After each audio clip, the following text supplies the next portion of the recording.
Les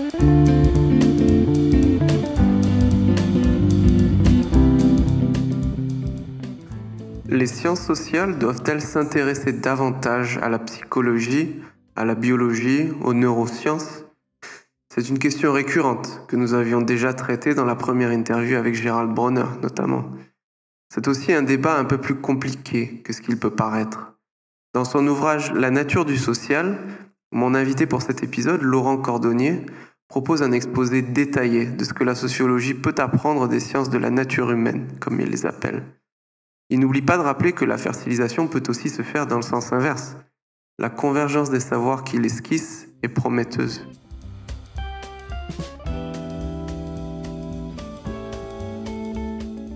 Eh bien bonjour, donc je reçois aujourd'hui Laurent Cordonnier, qui est collaborateur scientifique externe à l'Université de Lausanne et à l'Université Paris Diderot. Bienvenue Laurent sur Liberté Académique. Merci.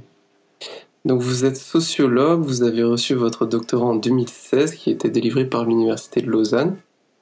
Le titre de votre thèse c'était « Sociologie et sciences de la nature humaine, une approche intégrative ». Alors vos recherches portent sur la convergence entre sciences sociales et sciences naturelles, en particulier les sciences cognitives et les neurosciences, qui sont des disciplines qui font partie de ce que vous appelez les sciences de la nature humaine. Et vous avez écrit un livre récemment, La nature du social, qui a été publié l'an dernier, donc en 2018, et qui défend cette même convergence. Déjà, je tiens à vous féliciter pour ce livre qui est vraiment intéressant, et moi j'ai trouvé particulièrement bien écrit, c'est vraiment agréable à lire et clair et limpide, quoi. Merci, c'est sympa. Ouais, c'était vraiment un plaisir. Et je me demandais comme première question, si vous avez eu un cursus entre guillemets classique de sociologue, et question, on va dire, connexe, je me demandais ce qui vous a poussé à vous intéresser aux sciences cognitives. C'est en effet une bonne question. Non, j'ai pas un cursus classique. En fait, j'ai débuté mes études à l'université de Lausanne, en fait, en Suisse, en philosophie des sciences. J'ai fait un master en philosophie analytique des sciences. Et dans le cadre de ce master, j'ai aussi fait des sciences politiques en parallèle, et donc évidemment de la sociologie politique également. Et petit à petit, avec la personne qui dirigeait mon mémoire de master, le professeur Esfeld, qui est un philosophe des sciences, essentiellement un philosophe de la physique, j'ai commencé à m'intéresser vraiment à cette question de l'épistémologie des sciences sociales et de la sociologie en particulier. J'ai découvert, en creusant un peu justement les tensions qu'avaient ces disciplines avec d'autres disciplines qui me semblaient s'intéresser à des objets proches, c'est-à-dire essentiellement les sciences cognitives, qui étaient vraiment en plein boom, en tout cas dans le grand public. On commençait à en parler de plus en plus. Et c'est ce qui m'a donné envie de me diriger en thèse en sociologie. Donc j'ai débuté ma thèse en sociologie avec la professeure Laurence Kaufmann, avec cette idée d'explorer les connexions possibles entre sociologie et sciences cognitives. Et donc, durant ma thèse, je me suis formé aux sciences cognitives, parce que je pensais que c'était important d'avoir une bonne connaissance du domaine dont on parle. Et j'ai en effet pris part à différentes recherches que j'ai dans différents laboratoires, l'Institut des sciences cognitives du CNRS à Lyon, un laboratoire de psychologie du développement avec le professeur Philippe Rochat à Emory University à Atlanta aux États-Unis. Et donc voilà, de fil en aiguille, je me suis formé aux sciences cognitives. J'ai publié mes recherches en sciences cognitives dans des revues de sciences cognitives. Voilà. Donc c'est vrai que c'est un parcours un peu, on va dire en tout cas non classique. D'accord. Alors donc le titre du livre c'est La nature du social et le sous-titre c'est L'apport ignoré des sciences cognitives. Donc il s'agit, on comprend à la lecture du livre que c'est l'apport, il s'agit de l'apport que celles-ci, les sciences cognitives, peuvent faire à l'étude des phénomènes qui intéressent la sociologie notamment. Donc l'adjectif ignoré peut avoir deux significations. Ça peut être celle selon laquelle les sociologues ne sauraient pas que les sciences cognitives sont utiles à leur discipline. Donc ça, ce serait une ignorance qu'on pourrait trouver regrettable, mais qui peut être, on va dire, résorbée par des conférences en commun, des séminaires, des lectures croisées d'auteurs des autres disciplines, des discussions interdisciplinaires. L'autre sens dans lequel on peut comprendre ignorer, c'est qu'il s'agirait d'un apport ignoré au sens de mépriser, snobé par ceux qui pourraient, d'après vous en tout cas, en bénéficier. Quel sens est-ce qu'il faut donner finalement à cet adjectif dans le titre? Dans quelle signification donner à ignorer? Ok, donc dans le sous-titre, c'est plutôt ignoré dans le premier sens, c'est-à-dire que je pense vraiment que les sociologues qui travaillent sur un certain nombre de sujets sur lesquels ou en tout cas des sujets connexes sur lesquels se font des recherches en sciences cognitives, ne s'intéressent pas nécessairement à ce qui se fait dans le laboratoire d'à côté. Je pense pas que ce soit une nécessité pour eux de le faire. Par contre, je pense que la curiosité parfois pourrait nous sociologues, à nous intéresser un peu plus à ce qui se fait dans les domaines annexes. Ça s'est fait à une certaine période. Les sociologues ont été assez intéressés par la psychanalyse. Alors, c'était pas forcément la bonne discipline à laquelle s'intéresser. Ouais. Aujourd'hui, on a la chance d'avoir une psychologie scientifique. Je pense que les sociologues auraient intérêt à se pencher plus sur ces disciplines. Il faut savoir aussi que dans l'histoire de la sociologie, les sociologues ont été nombreux à s'intéresser à la psychologie de leur époque. Pour prendre par exemple Bourdieu, Bourdieu s'est intéressé à la psychologie du développement de Piaget, qui était la psychologie du développement la plus développée à son époque. Alors aujourd'hui, la psychologie du développement a passablement changé, on est sorti du paradigme piagétien, mais en tout cas, Pierre Bourdieu s'est intéressé à cette discipline, et un article de Omar Lizardo, un sociologue américain qui s'intéresse comme moi aux apports potentiels des sciences cognitives à la sociologie, relève dans un article cette proximité, cette influence de la psychologie du développement sur les travaux de Bourdieu, et notamment sur son développement du concept d'habitus. Donc c'est pas qu'il y a quelque chose de réellement nouveau dans ce que je propose, c'est simplement l'idée qu'aujourd'hui on est dans une situation plutôt de tension entre les sciences cognitives et la sociologie. Je trouve ça regrettable, et je pense qu'on peut facilement, ou en tout cas on peut dépasser cette tension aujourd'hui. On devrait essayer de le faire quand ça a un intérêt. Tous les sujets de sociologie ne se prêtent pas forcément à ce rapprochement, simplement parce que les sciences cognitives n'ont pas forcément quelque chose à dire sur tous ces sujets-là, mais quand c'est possible, pourquoi ne pas le faire?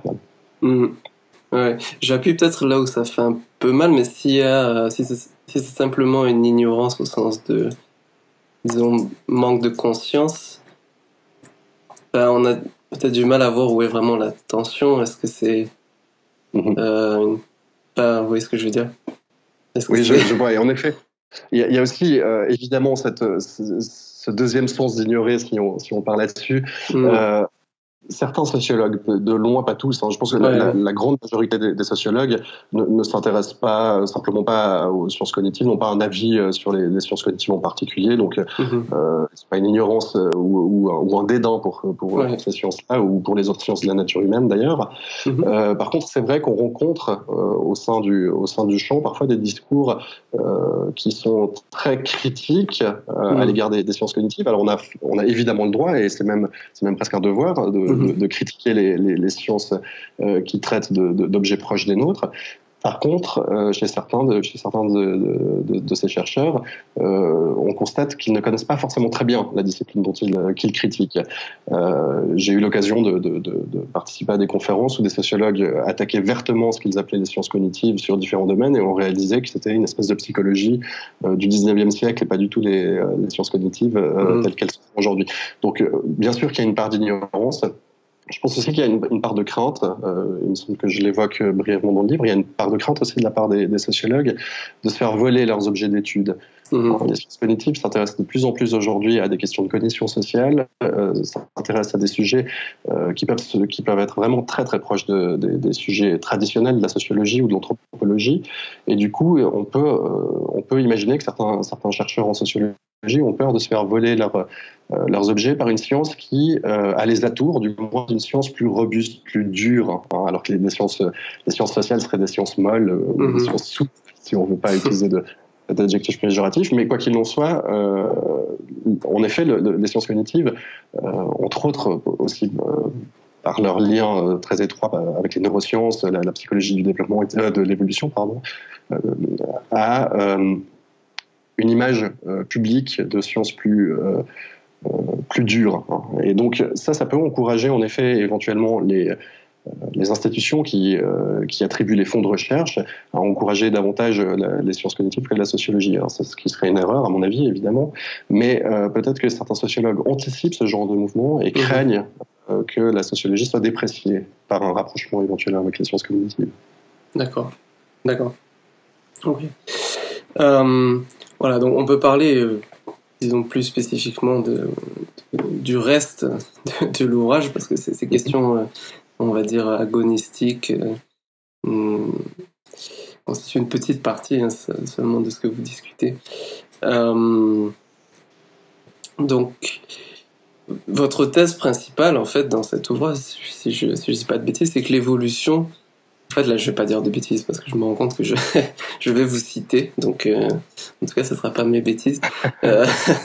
Voilà, donc, votre thèse principale, je pense qu'elle est bien résumée par la phrase suivante, c'est que l'évolution, et donc là, je vous cite, a doté tous les êtres humains d'un ensemble identique de structures et de mécanismes cognitifs dédiés à la détection et au traitement d'informations sociales particulières, à savoir celles dont dépendaient la survie et les capacités reproductives de nos aïeux évolutifs.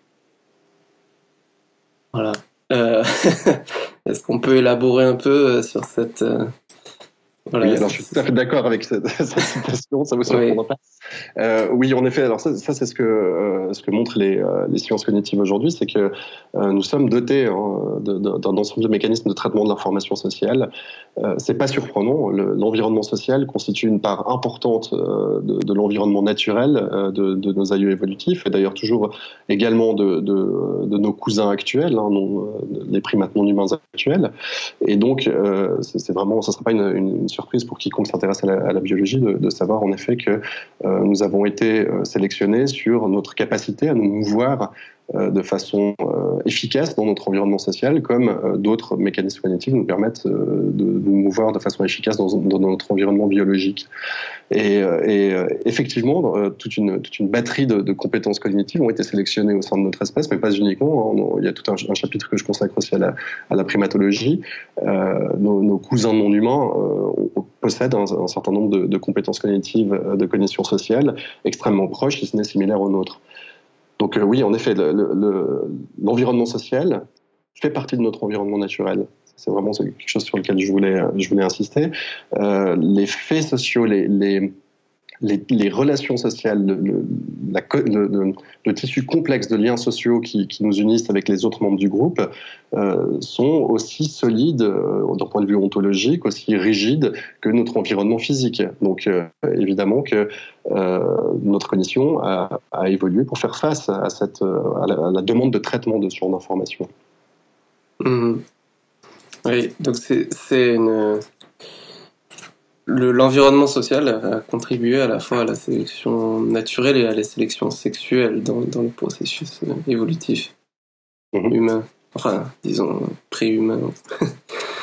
Et c'est le cas chez n'importe quelle espèce sociale, voilà, d'ailleurs. Ça, ouais. Je m'intéresse évidemment dans la partie dédiée à la primatologie aux primates non humains parce que ce sont des espèces qui sont plus proches d'un point de vue évolutif, d'un point de vue phylogénétique de notre propre espèce. On a un cousin commun, un ancêtre commun avec les chimpanzés bonobos actuels qui a seulement 6 millions d'années. Donc d'un point de vue évolutif, on est phylogénétique, on est encore très proche de ces espèces, mais beaucoup de chercheurs en psychologie cognitive, en psychologie comparée, s'intéressent aussi à la cognition sociale d'autres mammifères. Évidemment, alors un modèle qu'on retrouve très souvent, je ne sais pas très bien pourquoi, mais les hyènes apparemment sont très étudiées aussi pour leur capacité sociale. Donc en effet, n'importe quelle espèce pour laquelle l'environnement social est primordial voit au cours de son évolution des mécanismes permettant de traiter cet environnement qui les voit sélectionner en fait. Mmh.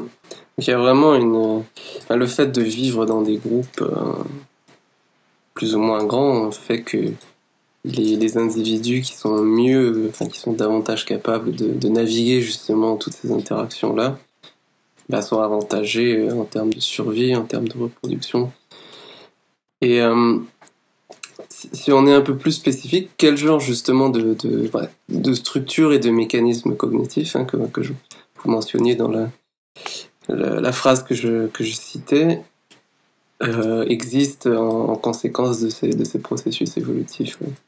Alors oui, c'est une très vaste question parce qu'il y en a énormément. Alors parmi les plus connus d'entre eux, pour en citer quelques-uns, par exemple, c'est l'exemple du module de détection des visages au sein de notre espèce. Et ça, c'est pas forcément le cas chez beaucoup d'autres espèces, mais au sein de notre espèce, on communique énormément d'informations émotionnelles sur notre état émotif, par exemple, sur notre énervement, notre agressivité, ou au contraire sur des sentiments plus positifs par le biais de notre visage. Et donc pour un être humain, il est extrêmement important d'être capable d'être attentif, de repérer déjà dans l'environnement qui l'entoure les visages immédiatement, les visages des autres êtres humains, et d'être capable de reconnaître une émotion ou une attitude agressive sur un visage, etc. Donc ça, c'est pour une de ces structures cognitives, on va dire, de cognition sociale. Ouais. Après, il y en a d'autres qui sont peut-être plus spéculatives que je discute dans le livre. Par exemple, la proposition de Laurence Kaufmann et Fabrice Clément sur le fait que nous serions dotés d'un mécanisme de sociologie naïve qui nous permettrait en fait de détecter les types de relations dans lesquelles sont prises les individus qui nous entourent. On aurait comme ça un certain nombre de relations prototypiques, par exemple la relation de soins, la relation d'agression, ce genre de relations un peu prototypiques, ces formes sociales élémentaires, comme les appelle Laurence Kaufmann, on serait capable de les détecter immédiatement dans des actions concrètes entre d'autres individus, et sur cette base, d'inférer, d'anticiper les comportements à venir de ces individus entre eux. Donc ça, c'est une hypothèse de travail actuellement, une hypothèse qui est soutenue par un certain nombre de données empiriques, mais la discussion n'est pas close. Voilà, donc on a comme ça toute une batterie de compétences cognitives qui nous permettent. Surtout parce que ce qu'il faut bien comprendre, c'est que le système cognitif, c'est très largement un système d'anticipation. Il faut être capable d'anticiper comment l'environnement autour de nous va évoluer. Et on ne peut pas lire dans l'avenir, on doit se baser sur des événements du présent pour anticiper comment ça se passe. On a des mécanismes cognitifs de ce type-là qui nous permettent d'anticiper l'évolution de notre environnement physique. Déjà, les très jeunes bébés sont dotés de ce qu'on appelle une physique naïve qui leur permet de comprendre leur environnement physique et d'en anticiper le comportement dans une certaine mesure. De la même façon, les compétences de cognition sociale sont très largement dédiées à l'anticipation du fonctionnement de notre environnement social. Et alors, ces divers processus cognitifs élémentaires, donc vous avez parlé de la reconnaissance des visages, il y a également cette petite série de théories naïves, la biologie, la physique, la sociologie, la psychologie naïve que vous exposez tour à tour dans le livre. Vous notez également que ce sont des processus cognitifs ou on va dire je sais pas comment dire, des mécanismes qui fonctionnent sans que ça nécessite d'apprentissage. Oui, alors tout à fait. Une partie de nos compétences cognitives sont, pour ainsi dire, précablées. On en hérite par voie biologique. Donc tout être humain sain, en fait, développera au cours de son ontogenèse, au cours de son développement personnel, ces mécanismes qui sont déjà précablés. Dont on hérite par les voies reproductives.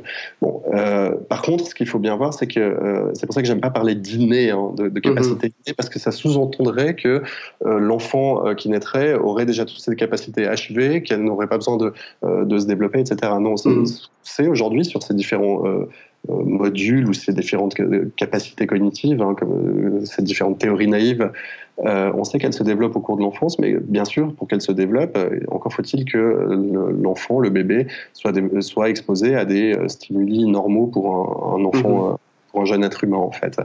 Et donc, si vous voulez, la disposition de développer ces mécanismes de traitement de l'information sont là, mais encore faut-il évidemment que l'environnement se prête à leur développement. Et on sait par exemple que des enfants qui grandissent dans un environnement extrêmement violent verront leur cerveau se développer de façon différente que les enfants qui grandissent dans un environnement normal. Donc évidemment que l'environnement social, l'environnement physique, pensez aussi à la nourriture. Hein. Si un enfant qui, dans les premiers jours de vie ou les premières années, a de graves carences alimentaires, ne verra pas non plus son organisme ni son cerveau se développer correctement. Donc évidemment, l'environnement, qu'il soit physique, mais également social, doit être adapté au développement de cet enfant. Mais si c'est le cas, on observe que ces compétences cognitives se mettent en place à des âges assez dans des fenêtres d'âge en fait assez régulières comme l'on retrouve dans les différentes sociétés humaines. Donc ce pré-câblage est là, mais encore faut-il que l'environnement se prête au développement de ces compétences cognitives. Ok. Donc vous décrivez en détail notre intelligence, notre cognition sociale, que vous décrivez comme à la fois compétitive et coopérative. Et alors vous expliquez que la nécessité de comprendre et prédire, comme vous venez de le mentionner, comprendre et prédire les actions de nos congénères a entraîné une sélection des encéphales volumineux. Oui, en effet. Alors ça, c'est la thèse. Toutes ces thèses dont je parle, évidemment, ne sont pas de moi. C'est une espèce d'état de l'art que je propose sur la recherche en sciences cognitives actuelles. Ça, c'est entre autres Dunbar, un anthropologue physique, qui a montré une corrélation très intéressante. C'est que chez les primates, plus les groupes constitués par une espèce donnée de primates sont volumineux, sont grands, comportent d'individus en moyenne, plus leur néocortex sera volumineux. Et l'hypothèse de Dunbar, ce qu'on a appelé l'hypothèse du cerveau social, c'est que notre cerveau, notre cerveau serait devenu aussi volumineux chez les primates, parce qu'il est plus volumineux chez les primates en moyenne que chez les autres mammifères, pour justement nous permettre de faire face à la complexité de notre environnement social. Et évidemment, plus un groupe social comporte d'individus, plus cette complexité est grande. Et on retrouve cette corrélation, en effet, y compris chez l'être humain, qui est l'espèce de primate à avoir les plus grands groupes sociaux. C'est également l'espace chez laquelle le ratio entre le néocortex et la médula est le plus grand, le plus élevé. On peut peut-être expliquer très brièvement ce que c'est le néocortex et la médula pour l'audience. Ok, alors je ne suis pas neuroscientifique en l'occurrence, mais le néocortex, c'est cette couche la plus extérieure, si l'on veut, du cerveau, et c'est celle sur laquelle on observe le plus de variations entre les espèces de primates, précisément. Chez les primates, le néocortex est plissé, ce qui fait que ça augmente sa surface et le nombre de connexions possibles. Mais on observe chez les différentes espèces de primates une variation, si vous voulez, dans le volume du néocortex. Et c'est ce néocortex qui est dédié, ou en tout cas dans lequel se font le traitement d'un certain nombre d'informations, par exemple la lecture d'émotions et ce genre de choses. Donc voilà, c'est cette partie également la plus récente d'un point de vue évolutif du cerveau humain. Alors qu'on a des structures profondes du cerveau qui sont beaucoup plus anciennes et qui varient très peu d'une espèce de primate à l'autre. C'est pour ça qu'on compare, on établit simplement, les neuroscientifiques qui s'intéressent à ça, établissent simplement un ratio entre ce néocortex qui est de volume variable en fonction des espèces et la médula qui est une structure ancienne qu'on retrouve quasi à l'identique chez toutes les espèces de primates. Vous mentionniez aussi, alors je ne me rappelle plus quel était le degré de consensus sur ces hypothèses-là, mais certains chercheurs ont pensé que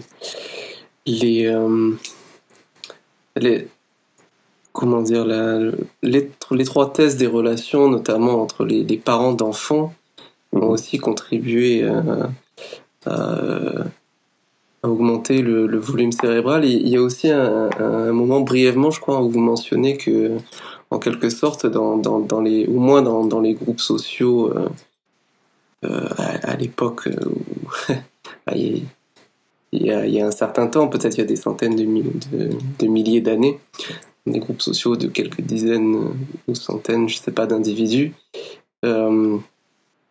il y a eu une sorte d'extension des relations, disons, proches entre individus qui s'est faite à quasiment tous les membres du groupe.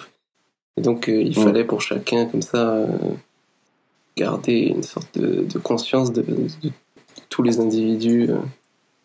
En effet, alors ça c'est aussi Dunbar qui émet cette hypothèse avec une de ses collègues dont j'ai malheureusement oublié le nom. Il montre en effet que chez notre espèce, la qualité des liens individuels, interindividuels peut être très riche et qu'on retrouve normalement un tel investissement entre individus essentiellement dans les couples reproducteurs chez les autres espèces de mammifères. Donc leur idée est de dire que en fait notre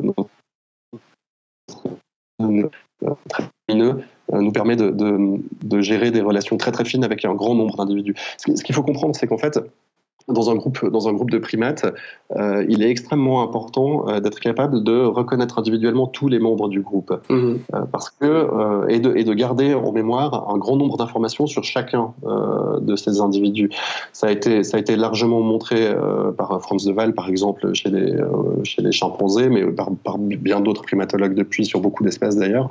L'information sociale est rattachée à l'individu. On sait quel individu occupe quelle place dans la hiérarchie de son groupe, chez les primates par exemple. On sait quelle relation interpersonnelle cet individu a avec d'autres individus. Et on retrouve dans les groupes de chimpanzés, on retrouve des relations que les primatologues appellent souvent des relations d'amitié entre certains individus, qui passent visiblement beaucoup plus de temps entre eux qu'avec d'autres individus, qui s'épouillent davantage entre eux qu'ils n'épouillent d'autres individus, etc., qui partagent aussi plus de nourriture avec eux. Et donc, il y a des relations comme ça très étroites qui se nouent entre certains individus.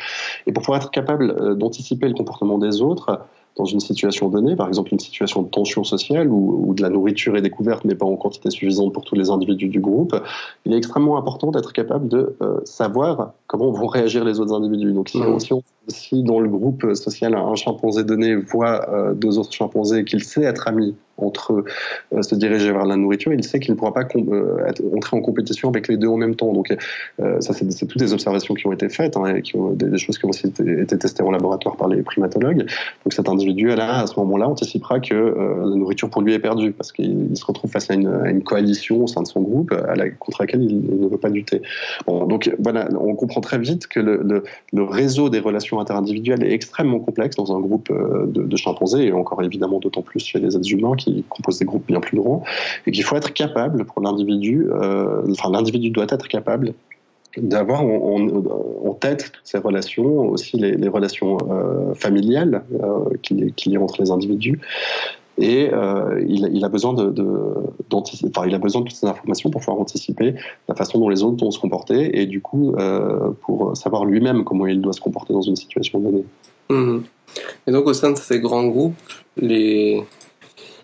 l'intelligence sociale des humains, comme l'ont décrite les chercheurs en tout cas, est qualifiée de à la fois compétitive et coopérative. Donc il y a ces deux tendances qui cohabitent, qui alternent. Tout à fait, ouais. Il y a eu en fait une espèce de compétition entre deux hypothèses au sein de la primatologie, ou en tout cas au sein des personnes qui s'intéressaient à l'origine évolutive de notre encéphale. Certains, comme Dunbar justement, disaient que le cerveau était avant tout un cerveau social qui nous permettait en fait de coopérer avec les autres membres de notre groupe. Pour lui, le grand défi au sein du groupe, c'est de réussir à se coordonner, à coopérer avec les autres. D'autres chercheurs ont au contraire fait l'hypothèse que si notre cerveau, enfin le cerveau de notre espèce et celle de nos proches cousins s'est développé comme il s'est développé, c'est-à-dire de façon relativement massive, c'est pour être capable de tromper les autres membres de son groupe, pour être capable de, c'est ce qu'on appelle en anglais tactical deception, qui est être capable de cacher ses intentions, de bénéficier en fait du travail des autres pour soi-même sans rendre l'appareil, etc., etc. Donc, d'un côté, on aurait une espèce de course à l'armement, c'est ce qu'on appelle l'hypothèse du cerveau machiavélien, une course à l'armement qui nous aurait permis de devenir de plus en plus manipulateurs. Et en effet, on trouve toutes sortes de traces de manipulation chez les primates non humains. Cheney et Seyfarth ont notamment montré ça chez les babouins, des anecdotes de terrain qui montrent des babouins, en l'occurrence c'était une femelle babouin qui occupait plutôt le bas de la hiérarchie sociale, qui découvre des œufs d'oiseaux. Les babouins sont friands d'oiseaux, et à la place de les manger ostensiblement, ces œufs, elle les cache dans sa bouche sans les manger, elle ferme les lèvres, donc elle s'éloigne du groupe avec les œufs dans la bouche, et elle va les manger plus loin, là où les autres membres du groupe ne la verront pas, parce que comme elle est placée au bas de la hiérarchie, cette malheureuse femelle, elle sait très bien qu'elle se fera enlever les œufs de force par les autres membres du groupe. Les babouins ont des relations extrêmement violentes au sein du groupe. C'est pas des sociétés très cool chez les babouins. Et donc, elle est en train de tromper les autres. Elle cache sa découverte pour pouvoir en bénéficier. Donc en effet, on a des preuves que notre cerveau nous permet de tromper les autres. Alors évidemment, chez l'être humain, c'est flagrant, mais chez les autres espèces de primates non humains. Mais on a également des preuves de terrain et également de laboratoire qui montrent que la coopération est centrale dans les espèces de primates. Donc on a vraiment ces deux aspects. Ça a été mis en fait un peu en concurrence dans les explications de l'origine du cerveau social. Cette hypothèse de la compétition versus l'hypothèse de la coopération. Moi, je pense simplement, et je ne suis pas le seul à penser que ces deux hypothèses sont complètement complémentaires. Parce qu'en fait, pour une raison assez simple, la plupart des compétences sociales dont vous avez besoin pour tromper les membres de votre groupe, ce sont les mêmes que celles dont vous avez besoin pour coopérer avec eux. C'est-à-dire être capable d'inférer les intentions d'action des autres, capable d'anticiper leur comportement, leurs mouvements, être capable de lire leurs relations sociales avec les autres membres du groupe, etc. etc. Donc, c'est pour ça que je parle en effet dans le livre d'une intelligence à double face. Elle est à la fois coopérative et compétitive, parce que c'est comme ça qu'elle a été sélectionnée au cours de notre phylogénèse. Il y a eu un livre qui est sorti récemment en anglais qui insiste plutôt sur le deuxième chemin, l'intelligence sociale coopérative, c'est Blueprint de Nicholas Christakis. Je ne sais pas si vous en avez eu écho. The Blueprint, oui, je le vois derrière vous d'ailleurs. Oui, il est sur mon étagère, mais je l'ai pas encore lu. Oui, j'en ai eu écho, je l'ai pas encore lu non plus. J'avais pas compris qu'il mettait essentiellement l'accent sur la coopération. Bon, je le découvrirai du coup, mais oui, c'est une lecture qui est aussi sur ma liste. D'accord. Voilà, donc je pense qu'avec ces quelques points, on a commencé à dresser un tableau de ce qu'enseignent les sciences cognitives sur au moins la cognition sociale humaine, parce qu'il y a d'autres cognitions évidemment, mais celle qui est vraiment pertinente pour les interactions entre individus. Et alors on comprend intuitivement assez aisément pourquoi ça peut et sans doute devrait intéresser les sociologues, mais de manière plus précise et plus... de manière plus précise tout simplement. Comment est-ce que vous pensez qu'ils peuvent vraiment en bénéficier spécifiquement, et à quoi est-ce qu'ils devraient s'intéresser en priorité, et comment est-ce qu'ils devraient intégrer ces savoirs dans leur recherche, puisque vous parlez bien d'une approche intégrative. Alors oui, alors ça je pense que c'est par où commencer. La première des choses, c'est que c'est une question empirique pour les sociologues de déterminer ce sur quoi les sciences cognitives peuvent éventuellement leur amener un éclairage complémentaire. Donc pour ça, en effet, ils peuvent s'intéresser aux travaux de sciences cognitives, etc. Après, je donne quelques exemples dans le livre, évidemment, même toute la dernière partie du livre est consacré à des exemples de ce type-là. Alors, un exemple que j'aime bien donner, parce qu'il n'est pas trop difficile à comprendre, c'est celui, alors, du coup, en anthropologie, mais ça aurait pu être la sociologie de la même manière, c'est les travaux absolument formidables de Rita Astuti, sur une population malgache. Donc elle est anthropologue classique, elle a passé des années au sein de cette population qu'on appelle les Vésos. Alors je dis Vésos et on me dit on m'a déjà dit que je le prononçais mal, je ne sais pas exactement comment ça se prononce, mais bon. C'est une population, ce sont des populations de pêcheurs qui vivent sur les côtes malgaches, et il y avait une vieille, si vous voulez, hypothèse, ou en tout cas explication anthropologique au sujet de cette population, qui consistait à dire que chez les Vésos, on ne fait pas de distinction entre ce qui relève de la causalité sociale et de la causalité biologique. Et pourquoi les anthropologues pensaient ça depuis assez longtemps au sujet de ces populations? C'est parce qu'ils ont remarqué que au moment où un enfant naissait dans le village, on lui attribuait des caractéristiques physiques d'un grand nombre d'individus du village qui n'étaient pas ses parents biologiques. Mmh. Et donc, les anthropologues ont interprété ce phénomène-là en se disant simplement, bon, bah voilà, la distinction qu'on opère entre un niveau de causalité biologique et un niveau de causalité sociale, c'est une distinction occidentale, on va dire, mais qui n'est pas universelle, qu'on ne retrouve pas chez dans toutes les populations. Et en fait, Rita Astuti, en tant qu'anthropologue de terrain, a aussi observé ça. Elle a aussi observé que on attribuait à la naissance d'un enfant des propriétés physiques au nouveau-né qui n'étaient pas celles de ses parents biologiques. Elle a refusé d'accepter cette hypothèse selon laquelle les Vésos, contrairement à nous, ne feraient pas de distinction entre ce qui est de l'ordre du biologique et ce qui est de l'ordre du social. Pourquoi elle a refusé de l'accepter? Parce qu'en fait, elle s'est intéressée aux sciences cognitives et on a justement ce qu'on appelle une biologie naïve, hein, c'est-à-dire une compétence cognitive de compréhension intuitive du fonctionnement du monde biologique qui se met en place relativement tôt au cours du développement de l'enfant. Et parmi les intuitions que nous donne cette biologie naïve, c'est précisément il y a un certain nombre d'intuitions sur ce dont on hérite de la part de parents. Des enfants très jeunes sont capables d'anticiper, par exemple, que un enfant biologique aura des traits physiques hérités de ses parents biologiques, mais par contre, il n'héritera pas de la même façon des croyances, par exemple, de ses parents. C'est ce que les psychologues ont appelé la tâche de l'adoption, à laquelle on présente à des enfants une situation dans laquelle on dit qu'un enfant, on leur présente une petite histoire, on dit voilà, cet enfant a tel parent, ça c'est ses parents biologiques, et ensuite il a été adopté par tel autre parent. À qui va-t-il ressembler? On montre plusieurs possibilités d'image de l'enfant une fois adulte, et les enfants répondent que l'enfant de l'expérience va ressembler à ses parents biologiques.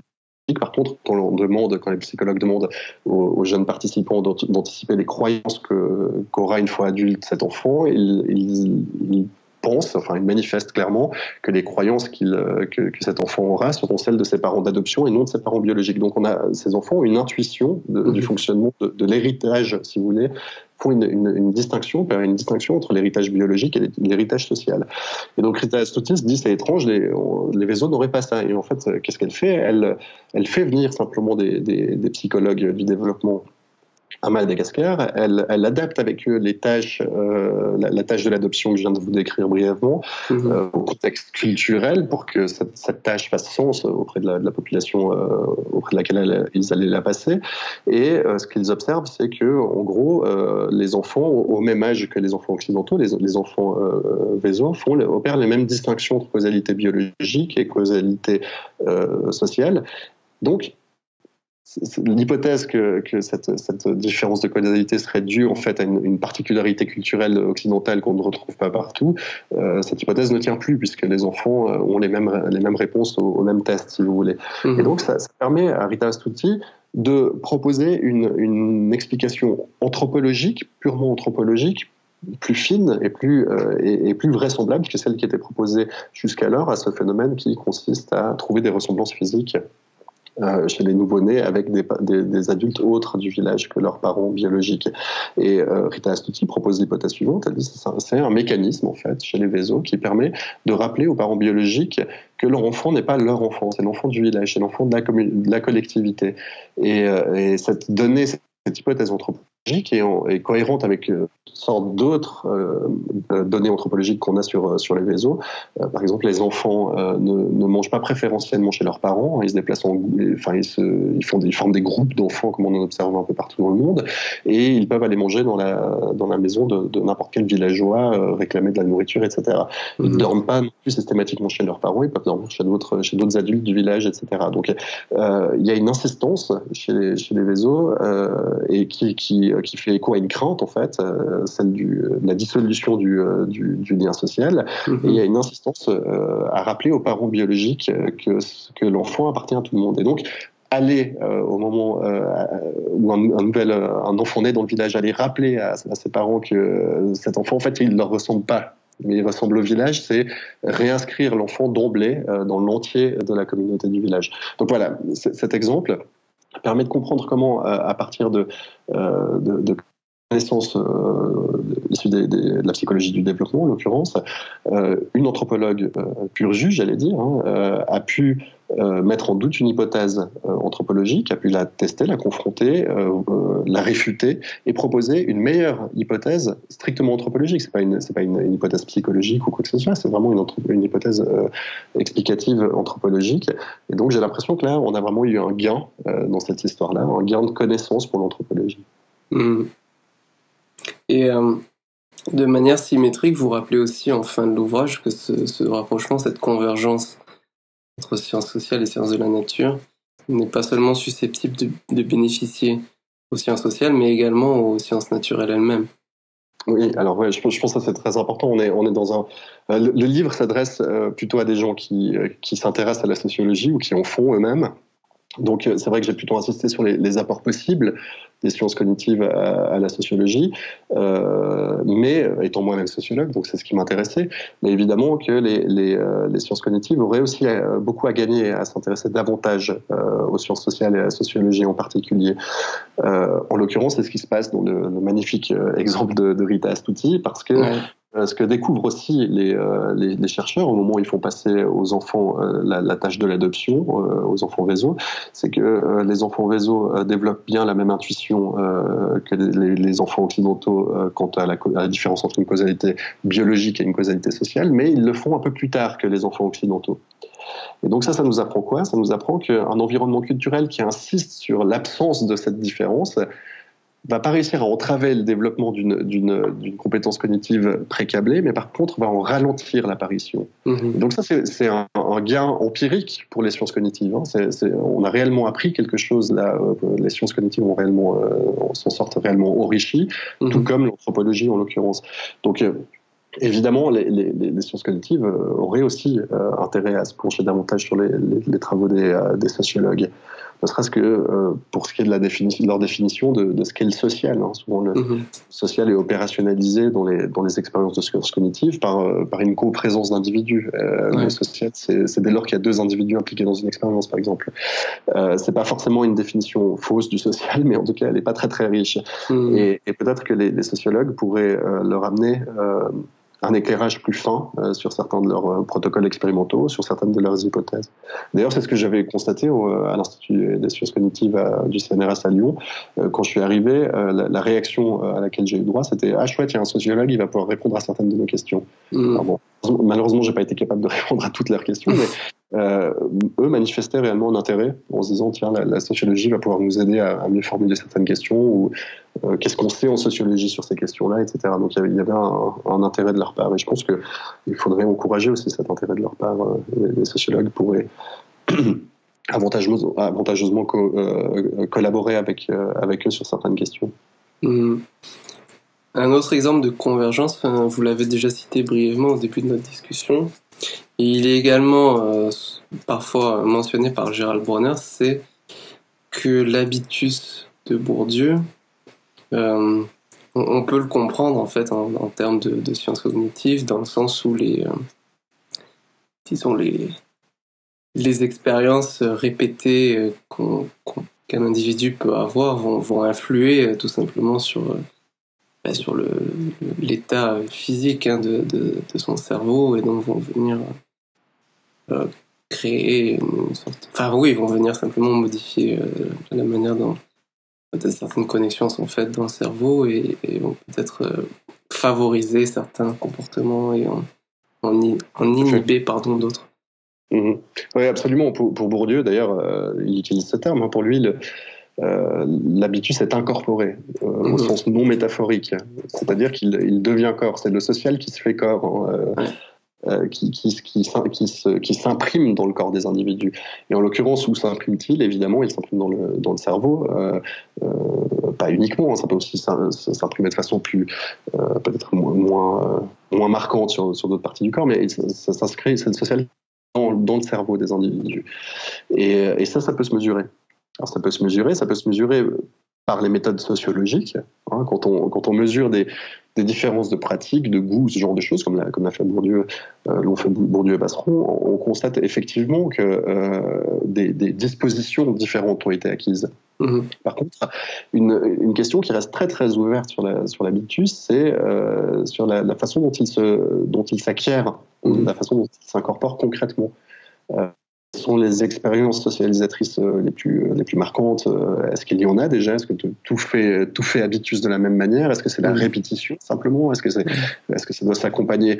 Est-ce qu'une expérience sociale donnée doit s'accompagner d'une certaine réaction émotionnelle pour que tout à coup elle s'imprime dans l'habitus individuel, etc., etc. Et là, on est vraiment au cœur des sujets qui, à mon avis, pourraient vraiment bénéficier intégré entre sciences cognitives et sciences sociales, puisqu'il s'agit réellement de la question de savoir comment le social vient s'imprimer dans le cerveau individuel. Donc on voit bien la connexion entre les deux possibilités. J'interprète une expérience que j'ai conduite avec des collègues pour montrer justement qu'on peut mesurer les activations de l'habitus par le biais d'activations psychophysiques qui traduisent l'activité du système nerveux autonome. Donc je relate une expérience que j'ai conduite avec des collègues et je montre comment cette expérience, qui n'a pas été designée au début pour tester cette hypothèse, mais comment elle permet de montrer que l'habitus a bel et bien des effets sur certaines réactions autonomes du système nerveux autonome des individus. Donc l'habitus, en quelque sorte, c'est réellement inscrit dans le corps, dans le système automatique. Ces dispositions deviennent automatiques au sens neurologique du terme. Donc voilà, je pense que là c'est vraiment un domaine qu'il faut creuser à mon avis et qui pourrait vraiment être intéressant parce que on sait très peu de choses. Réellement, ça c'est un peu, d'ailleurs, je l'appelle un peu la boîte noire de la socialisation. On sait très peu de choses sur la façon dont ça se passe. On peut en mesurer les effets, mais on ne maîtrise pas le mécanisme causal. Et ça serait de pouvoir arriver à creuser ces questions qui intéressent les sociologues, évidemment. Et c'est sûr que c'est intéressant. Ce serait vraiment comprendre ça, ce serait vraiment fort, quoi, comme résultat. Ouais. Et donc les sociologues, hein, comme on l'a dit, font partie de votre public ciblé hein, par ce livre. Quelles ont été leurs réactions? Alors les réactions se font toujours. Le livre est sorti maintenant il y a une année pile, hein, je crois, ou à quelques jours près. Okay.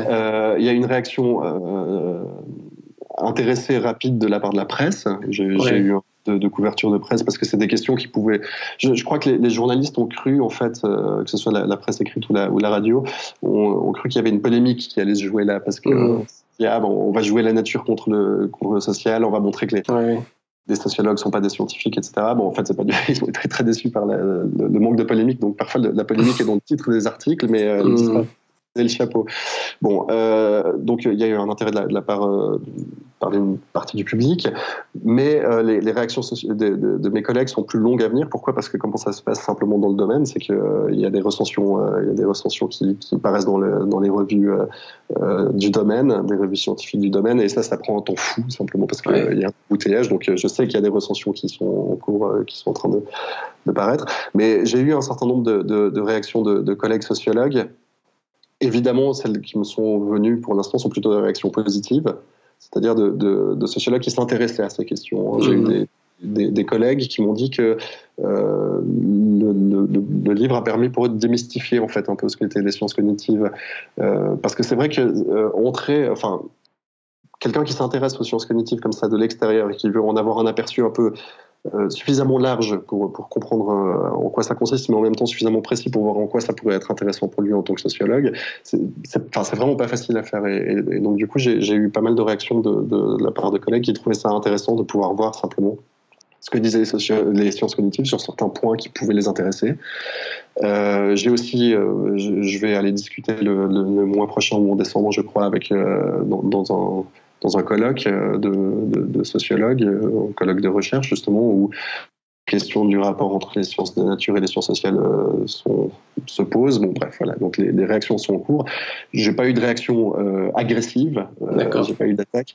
Il faut quand même le relever parce que en 2011, avec Laurence Kaufmann, on avait écrit un article qui en fait posait certaines lignes que j'allais développer par la suite dans ma thèse et dans le livre. Et on a eu des réactions assez violentes à cet article qui était dans Sociologie avec S, une revue de sociologie, et y compris des mails pas très agréables en me disant qu'en fait on essayait de tuer la sociologie. Enfin bref. Donc en même temps, il y a eu ces réactions-là, et notre article a donné lieu dans l'édition, dans l'issue suivante de Sociologie à 12 articles de réponse, vraiment pour la plupart ou quasiment tous, je crois, favorables en fait à la position. Donc ce que j'ai compris, c'est qu'il y avait des réticences chez certains individus qui pouvaient même être des réticences assez viscérales, qui se traduisaient par des attitudes assez agressives. Mais ce que j'ai aussi compris, c'est que c'était une question qui intéressait pour de vrai beaucoup de gens. Qui intéressait positivement beaucoup de gens. Donc je me suis dit que ça valait la peine de continuer à creuser dans cette direction. Donc il y aurait une minorité bruyante de gens qui seraient assez hostiles, mais finalement moins nombreuses que peut-être le bruit qu'ils arrivent à faire pourrait le laisser penser, si je comprends bien. Oui, je pense. En tout cas, ce que je crois, c'est que il faut essayer de comprendre aussi pourquoi les sociologues, une partie de la discipline, a une forme de rejet à l'égard de ce qui se rapproche des sciences cognitives. Ce qui embête une partie de ces chercheurs, ce qui inquiète une partie de ces chercheurs, c'est la proximité des sciences cognitives avec la biologie. Et on sait très bien que dans l'histoire récente de la discipline sociologique, ou dans on va dire dans des domaines pseudo-scientifiques qui se revendiquaient de la sociologie, il y a eu des dévoiements d'approches biologiques pour servir des totalitaires, par exemple, eugénistes, etc., etc. Donc la crainte en sociologie que peut susciter la biologie est pas inexplicable. On peut la comprendre d'un point de vue historique.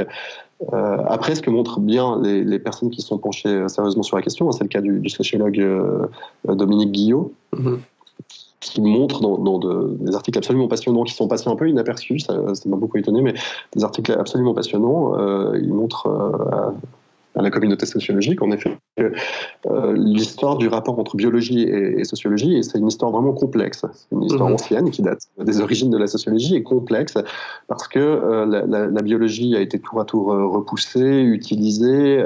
Des courants très différents de l'histoire de la sociologie ont pu faire appel à la biologie, parfois pour défendre des points de vue différents, opposés. Elle n'utilisait pas les mêmes parties de la biologie, elle n'utilisait pas les mêmes interprétations de la biologie. La biologie a beaucoup évolué aussi, elle a beaucoup changé, évidemment. Donc c'est pas une science figée. Donc évidemment que les rapports entre sociologie et biologie sont historiquement complexes, sont multiples, et plus récemment dans l'histoire, c'est vrai que ça a laissé un mauvais arrière-goût en fait dans la bouche de beaucoup de sociologues, l'instrumentalisation en fait de la biologie. Et donc je comprends tout à fait que dire qu'on peut expliquer une partie du social par ce qui relève de structures biologiques peut susciter de l'inquiétude, et c'est bien pour ça que c'est pas non plus la position que je défends. Je pense que la biologie en tant que telle, ou les sciences cognitives en tant que telles, vont expliquer les phénomènes sociaux. Je pense que c'est vraiment l'intégration de la sociologie et des sciences cognitives qui peuvent permettre de le faire. Juste pour être plus spécifique, quand vous parlez d'utilisation, je sais plus quel est le terme que vous avez utilisé, mais d'utilisation douteuse ou peu recommandable de la biologie, ou de mauvaise compréhension de déformation de la biologie pour étudier les phénomènes sociaux. Vous avez en tête les thèses de Spencer, ce genre de choses-là? Oui, alors, toutes les thèses en fait qui ont donné lieu à des en fait qui ont servi à légitimer des positionnements idéologiques si on prend vraiment les positions eugénistes qui ont été d'une forme de socio-darwinisme qui ont pu être amenées, comme quoi la théorie de l'évolution nous enseignerait que la nature élimine les plus faibles, favorise les plus forts, et puis que comme on a de la culture, nous ça marche plus et notre société va devenir débile au sens biologique du terme, on va se déliter, on va devenir de plus en plus faibles, etc. Donc il faut qu'on élimine activement les faibles à la place de les aider. Évidemment que ça, c'est une interprétation idéologique qui n'a strictement rien à voir avec ce que dit la théorie de l'évolution, entre autres. Mais c'est parce que l'évolution ne sélectionne pas les plus forts, évidemment. Le terme de force ne veut absolument rien dire. Hein. Elle sélectionne les mieux adaptés à l'environnement du moment. Et voilà. Et sous ce registre-là, la faiblesse physique, par exemple, peut être fortement adaptative dans certains environnements. Donc, développer des masses musculaires qui ne servent à rien dans un environnement donné, ça ne va pas être sélectionné. Bon, voilà. Donc, c'est pas du tout la sélection des plus forts. Bon. Donc, ces théories-là, en effet, qui étaient des théories idéologiques, ont vraiment puisé dans le répertoire de la biologie pour se légitimer. Tout comme elles ont puisé comme d'autres théories ont puisé dans des théories sociologiques ou historiques pour légitimer certaines violences faites à l'égard de certaines minorités, etc. Oui. On peut peut-être finir avec une question encore un peu plus polémique, peut-être qui peut susciter du désaccord, puisque Peggy Sastre, qui est intervenue sur notre podcast déjà même 2 fois maintenant, vous a reproché un traitement trop expéditif de la sociobiologie de E.O. Wilson, que vous qualifiez dans l'ouvrage de réductionniste. Je me demande ce que vous pensez de ces critiques à Peggy. Est-ce que vous pensez qu'elles sont pertinentes? Alors, j'en ai discuté avec elle. Elle a eu l'occasion de se rencontrer. Elle m'a fait cette critique en face et on en a discuté. Alors, c'est vrai que le traitement de la sociobiologie a peut-être été dans le livre est peut-être sommaire, en fait, simplement parce que c'est pas la question qui m'intéresse. Enfin, ce qu'il faut bien comprendre, c'est que j'ai pas essayé de faire un ouvrage historique sur les relations. J'ai pas essayé de faire entre sciences naturelles et sciences sociales. Simplement parce que j'en suis complètement incapable. Je suis pas du tout historien des idées. J'ai pas de connaissances là-dessus spécifiques. Je n'ai pas non plus de fétichisme à l'égard des grands anciens, quels qu'ils soient, que ce soit en biologie, que ce soit en sociologie. Je me considère largement comme bourdieusien en sociologie. C'est pas pour autant que j'adule Bourdieu, mais simplement que je trouve qu'il a posé un cadre théorique intéressant, opérationnalisable, etc., qu'on peut amender, améliorer, mais je vais pas m'amuser à faire l'exégèse de ces textes pour comprendre exactement ce qu'il a voulu dire à tel passage, etc. Je comprends qu'il y ait des gens qui le fassent, et je pense qu'il faut le faire. Il faut compréhension de l'histoire de cette discipline. C'est pas ce qui m'intéresse.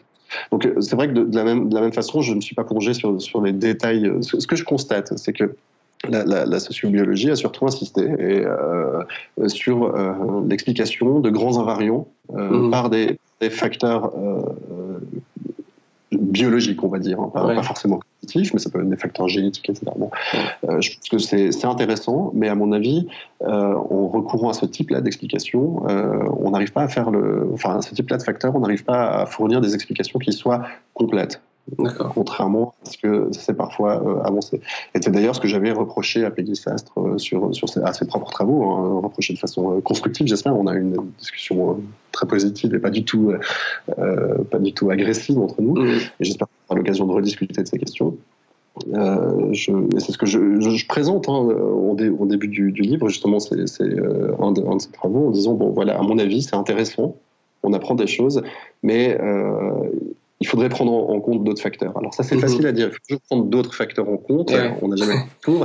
Mais par contre, ce qui serait intéressant, c'est quand certains anthropologues cognitifs ou certaines personnes qui proposent des explications strictement naturalistes le font au sujet de comportements sociaux, ce genre de choses, aussi souligner ce que leurs explications n'arrivent pas à expliquer en disant, voilà, il y a d'autres personnes qui devraient travailler sur ces choses-là. En fait, simplement indiquer que l'explication ne fait pas le tour de la question. Ouais.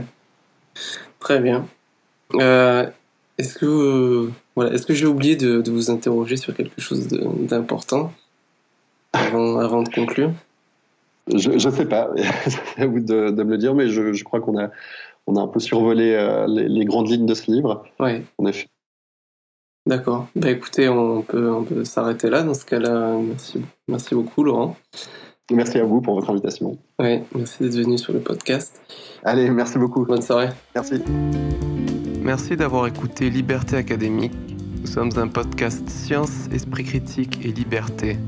Nous interviewons des chercheurs, enseignants et auteurs ayant des idées intéressantes et qui défendent la pensée libre, rationnelle et empirique. Nous luttons à notre niveau contre un certain anti-intellectualisme d'une partie de la classe intellectuelle. Nos interviews se font en français ou en anglais. Vous pouvez retrouver tous les épisodes de Liberté Académique sur YouTube et sur SoundCloud, ainsi que sur les principales plateformes de podcasting comme iTunes, Stitcher et plusieurs autres encore. Liberté Académique est également présent sur Twitter @acadfreedom et sur Facebook.